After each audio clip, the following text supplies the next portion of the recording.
Brought to you by People G2, a nationwide leader in background checks and employment screening solutions. People G2 gives their clients access to the best human capital management and due diligence tools available. They are dedicated to helping their clients with all of their people-related decisions. To learn more, go to www.peopleg2.com. Talent Talk centers on the topics of talent recruitment and management, leadership development, company culture, and employee engagement. These are all timely topics for CEOs, entrepreneurs, HR professionals, and business leaders. We hope that as you tune in to listen each week, whether to the live broadcast or to the podcast on iTunes or iHeartRadio, that you hear something you can take away that will help you grow and impact your career in a positive way. And now, here's the host of the Talent Talk radio show, the founder and CEO of People G2, Chris Dyer. Good afternoon and welcome to Talent Talk. We are on, and we're on a little bit later than normal because I was flying home from the East Coast, and I appreciate everyone out there in the world that listens to us and tunes in live for being patient with us as we, instead of canceling, we decided just to go a little bit later today, and it all worked out almost perfectly. So if this is the first time you're tuning in, welcome. If maybe you haven't been here in a while, that's okay. We're glad to have you back. And if you're a long-time listener, well, you know what I'm going to say, but I got to say it anyways, which is this show was created because I like to talk to smart people. I like to learn things. I like to know what people are thinking about and try to stay up in the forefront of what's happening. What are people reading? What are they thinking about? What are they worried about? And how are they motivating their people? And most importantly, themselves. And so this show is really about having that conversation, for us to have an exchange, and really to talk about issues that are not only important out in the world of talent and human capital and leadership, but are specifically important to our guests, which really helps us keep it fresh, keep it interesting, because it's the things that they're thinking about that are interesting to them. And we've had so many amazing stories over the years that I've been fortunate enough to be able to take the best ones, steal them, give credit, of course, and throw them in my books, The Power of Company Culture and Remote Work. You can grab those wherever you find your books online. Talent Talk is live, usually, every Tuesday at 1 p.m. Pacific Standard Time. We are on OC Talk Radio. We're on TuneIn. We are now broadcasting live on Facebook, Twitter, YouTube, and LinkedIn. And for those of you that like to interact live, we are doing that on Twitter. You follow at PeopleG2, use that hashtag TalentTalk, or you can go to LinkedIn right now on my page, find me, and it is literally broadcasting live right now. You can go in there, make comments, ask questions. But most importantly, Angela, my social media guru, will make sure that if we've mentioned something cool, a book or a link, maybe to a profile of our guest, she will get that in there. So in case you don't have time to write it down, you could just pop in there and go find it. So, all right, we're going to have one guest today and go a little deeper, I think, and have a great conversation. My first guest today, and only guest, is the CEO therapist, Glenn Gow. He's also sometimes known as the AI guy. Is that right? Yeah, the AI guy, and an AI expert to the board. Glenn holds an MBA from Harvard Business School. I'm sure you maybe have heard of that little institution, and a BA in quantitative management from the University of Florida. His work includes helping Apple launch new products, advising Facebook, assisting Microsoft, and more. Geez, if you're not a big in the tech world, I guess you haven't talked to Glenn yet. So, Glenn, welcome to the show. Hey, thank you so much, Chris. I'm excited to be here. Well, why don't you tell everyone a little bit about yourself? I mean, I think I gave you the big hits there, but what didn't I talk about? What's important for our listeners to know about you? What's important to know about me is that I love what I do, Chris. I was a CEO for 25 years, and then I went into venture capital and coached the CEOs of our portfolio companies, and I just fell in love with that work. So now I do that full time. I get excited every day about waking up and saying, hey, I'm going to be talking to CEOs today and helping them with their biggest challenges, and that's what I'm all about. So I know your clients typically call you the CEO therapist. Well, what does that mean? Because you hear the word therapist, you think of like marriage therapist or a crisis counselor maybe. maybe that's what you feel like you're doing, or maybe it's something a little different. What does that mean? Well, let me back up just a second in order to answer that question. There are three main issues that CEOs tend to have big challenges with. The first is scaling, the second is leadership, and the third is the mental game. So in the world of scaling, it's about raising money, about creating product market fit, and about growing faster. In the world of leading and leadership, it's about talent acquisition and development and managing their board. The third area, the mental game, is where the CEO therapist moniker got created. My clients call me that because this is about taking on the massive responsibilities of a CEO, which is enormous pressure for many, many CEOs, and dealing with crises because no plan really survives contact with the enemy. And so crises happen. And the CEO has no one else to talk to. They can't talk to their team about their real concerns. They're supposed to be motivating their team. They can't talk to the board about the things they're really worried about because the board can fire them, or their family members can fire them if they're part of a family organization. So they need someone to talk to. And sometimes that's the most valuable thing I can do, is be on the other side and listen. Yeah, and that's super important. And I don't think that most people realize how lonely it can be to be a CEO. And the farther you go up on that leadership path, the lonelier it can get. I've been involved in some of that coaching that you're talking about, and also in CEO groups for years. And you think you're going to walk into this meeting sometimes talking about, debits and credits or strategy or whatever. And what we're talking about is that they're in the middle of a divorce. That their kids went into rehab, that, we're talking about very personal things that are they have no one else to talk to, right? There's no one else to help them, right? Exactly right. I got a call from one of my CEOs. He said, "Glenn, my fiance just left me. I don't know what to do." Now, the good news is we got her back, okay, but it required behavior change, right? It required that the CEO actually had to pay attention to this person, and they weren't, right? They were just working all the time, and that's very common, right? The challenges that happen in the personal life because of the pressures in the business life. Yeah. Maybe don't work so much that they have to leave you in order for them to, get your attention, right? Exactly. Yeah. And for as smart as our CEOs can be, they can, there can be this blind spot, I think, at times, right? Because they're being asked to do so many things, make so many decisions, that there can be these blind spots in other parts of their lives. There are huge blind spots, and it comes from the pressure. You would think that when you achieve CEO status, okay, all of a sudden I'm happy, but that's rarely the case. In fact, when I work with CEOs, I tell them I have only two objectives in working with them. I want them to be more successful, however they define success, and I want them to be happy, because why else are we doing this if they're not enjoying the journey? And so happiness falls into how you act in work and how you create balance in your life so you can enjoy what you're doing every day. Well, and that's probably everybody's goal, right? Is to be successful, to be happy. And yet, most people have a pretty misguided understanding or misguided, thought about what that really means. I mean, we're told if you have more money, you'll be happier, right? If you have that job, you have that perfect spouse, that perfect house, all that stuff. And that's, as you're already demonstrating, right? They get that job, they get the money, they get all that stuff, and they're not happy or they have problems. And I would say if you're not happy to begin with, you're not going to be happy being in charge.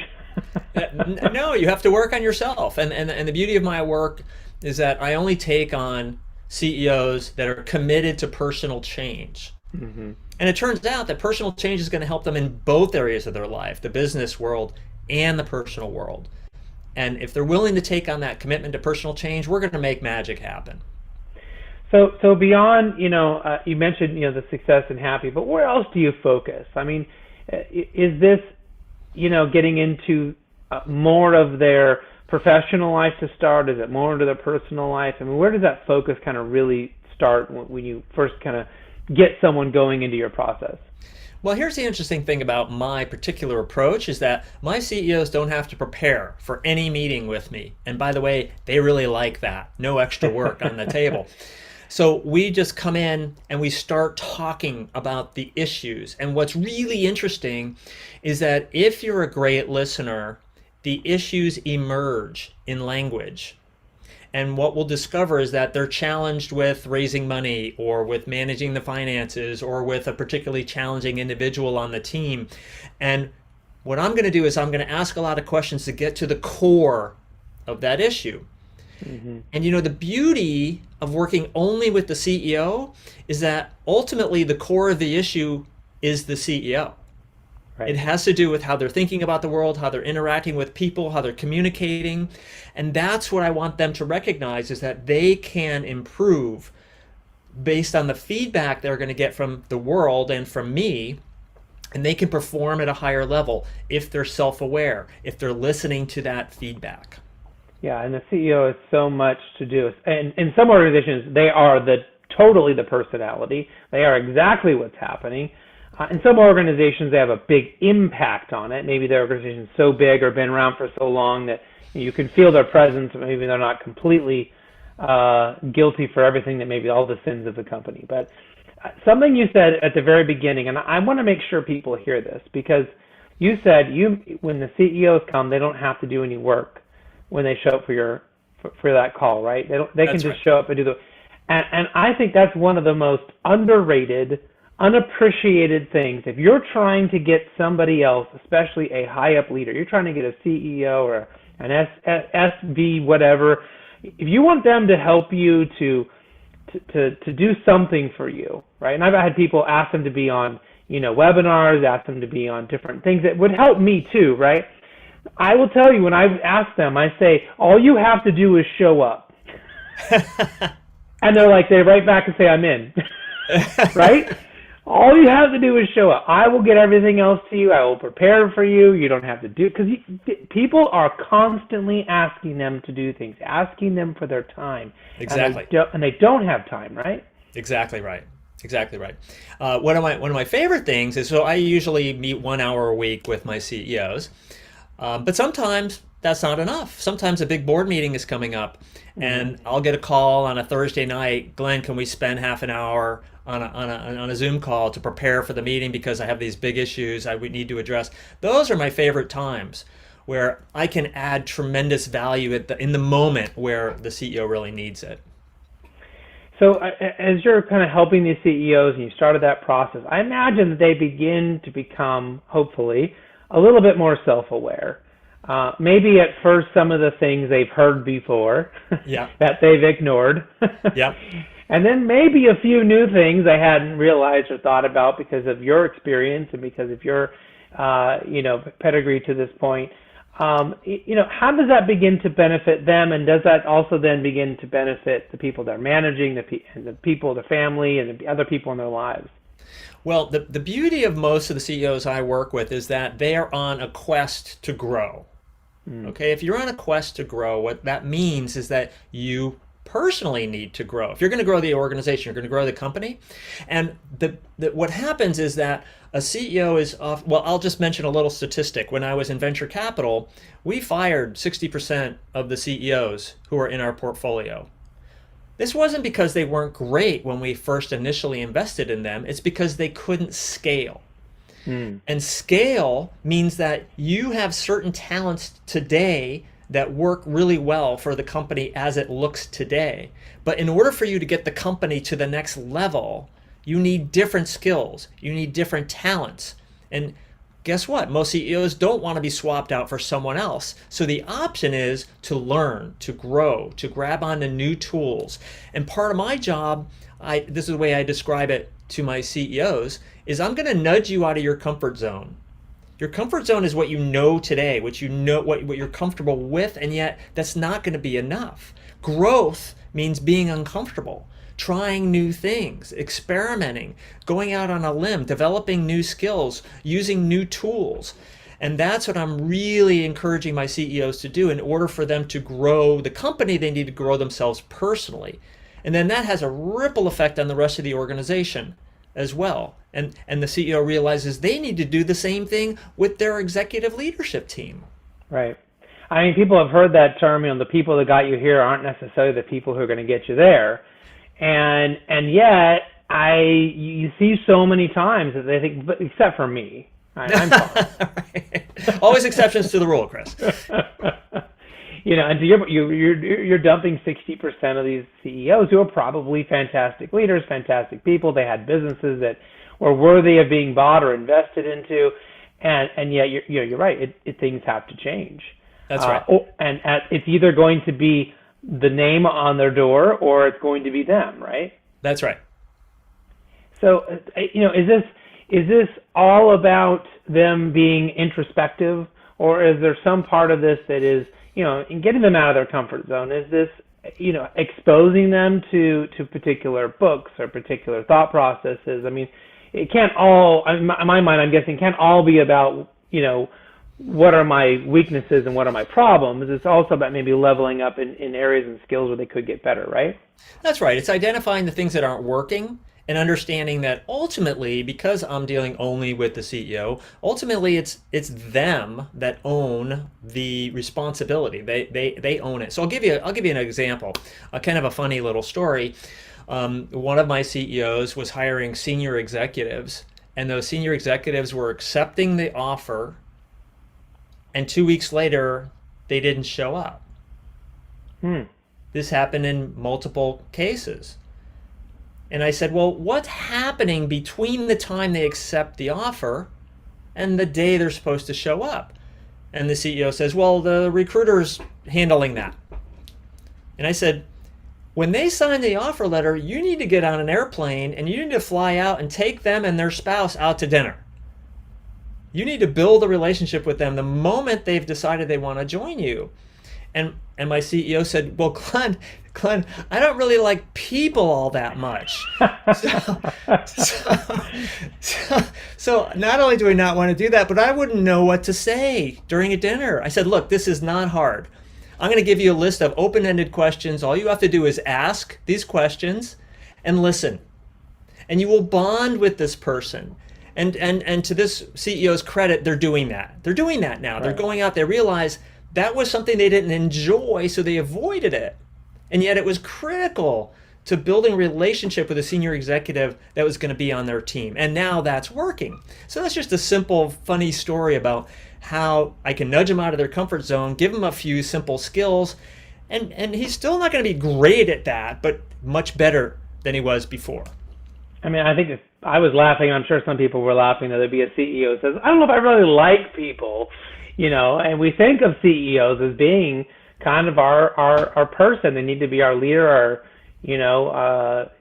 sort of our hero, right, in that regard. And maybe we might assume the CFO might be a little less people-centric, but to have a CEO, I guess I could see them pushing it off to their CHRO or something, or you said the recruiter, and just saying, yeah, you deal with that and get them going. When they show up here, we'll talk. Maybe. What happens, Chris, and I just happen to use an example of a technical CEO, but what happens is that we as leaders have success patterns, and we lean on those success patterns because guess what? They work. They work almost all the time until they don't work.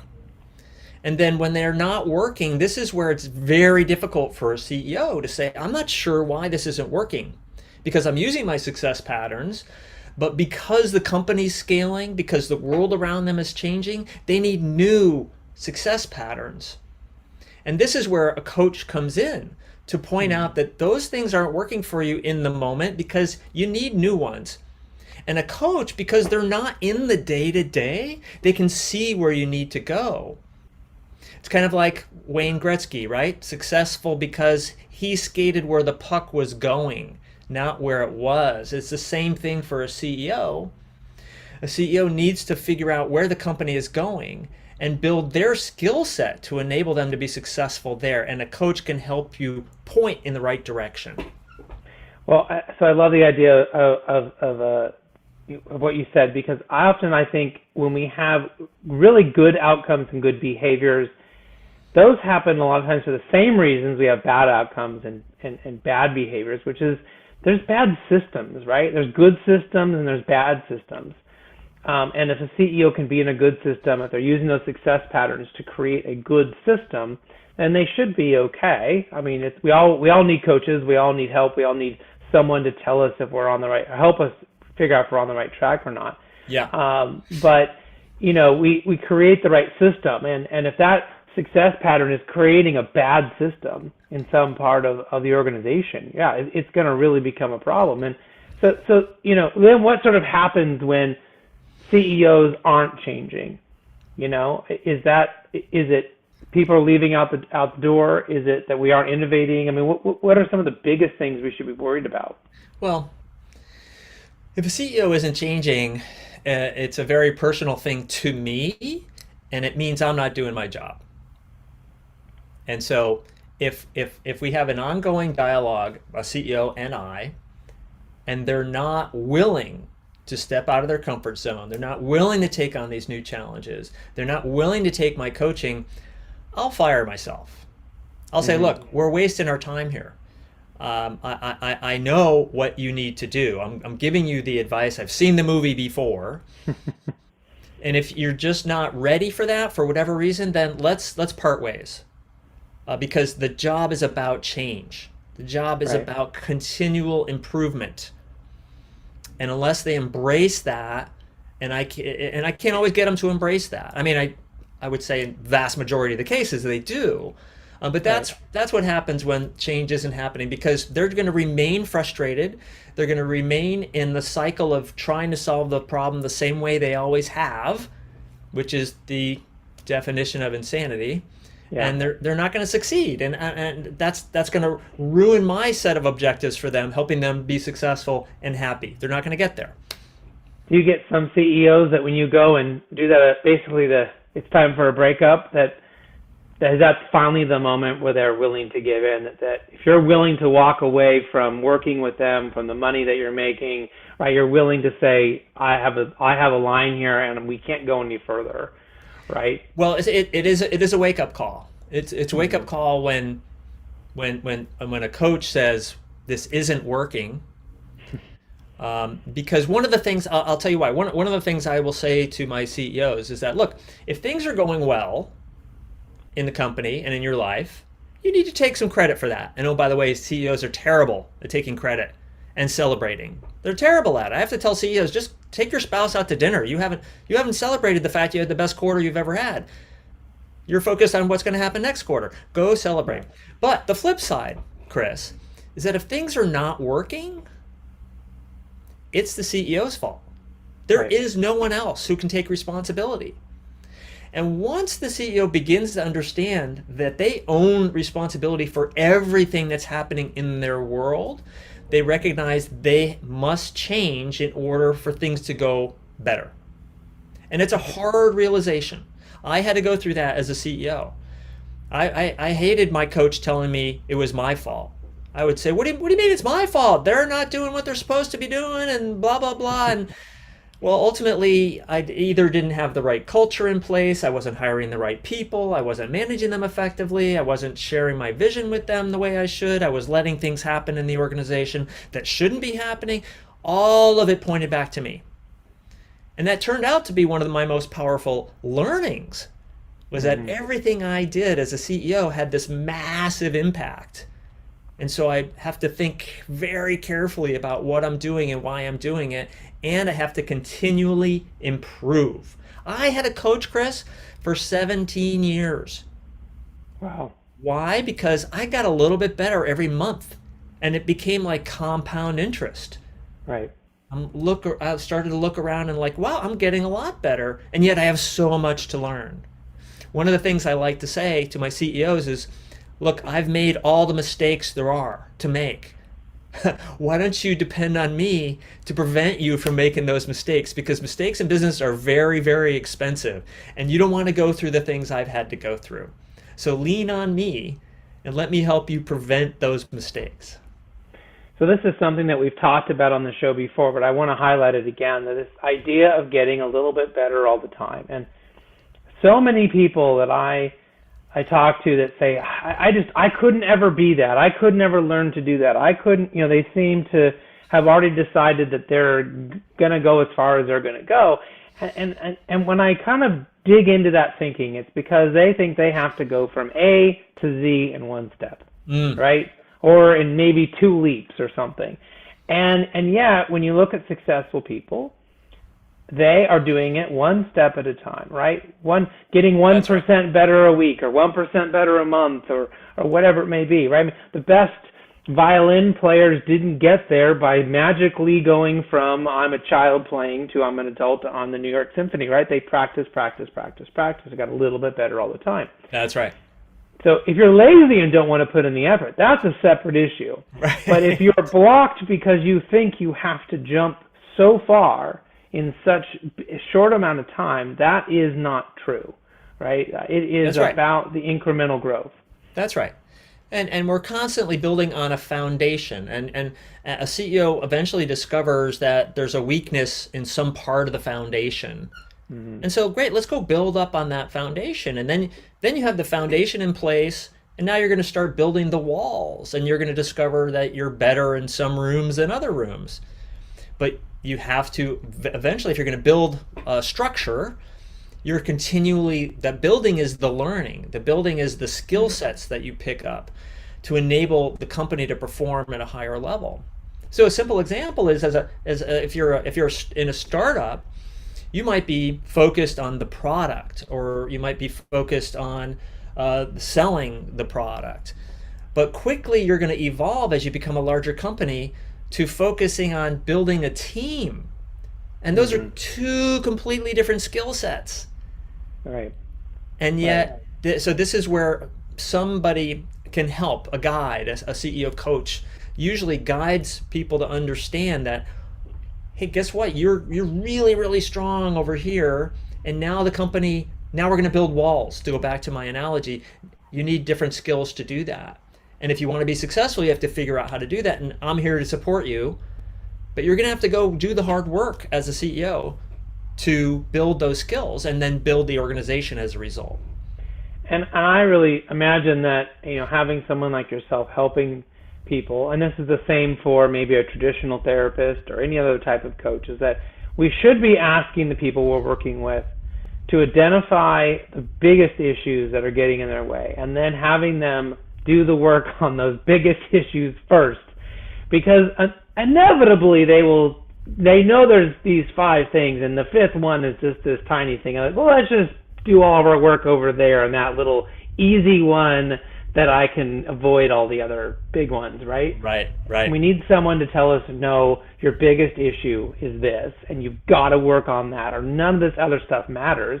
Because, like the example you gave, if you can't get senior leaders you just hired to show up to work, you can't create a culture, you can't you can't meet your goals for your company. If you've got no one to work, right, and to lead your team, lead those teams, you got nothing. So that's right. Right. That's right. Exactly right. Yeah, good point. So before we go, I want to make sure we ask a couple of our most important questions, and that is, sure. Is there a book that you're reading these days, or is there a book maybe you typically suggest that your CEOs or other people check out as a good leadership tool? I'll give you 2, which are not common CEO books. Okay. The first one's called Behave by a Stanford professor named Robert Sapolsky. And it's about why do we do what we do. This delves deeply into the world of self-awareness.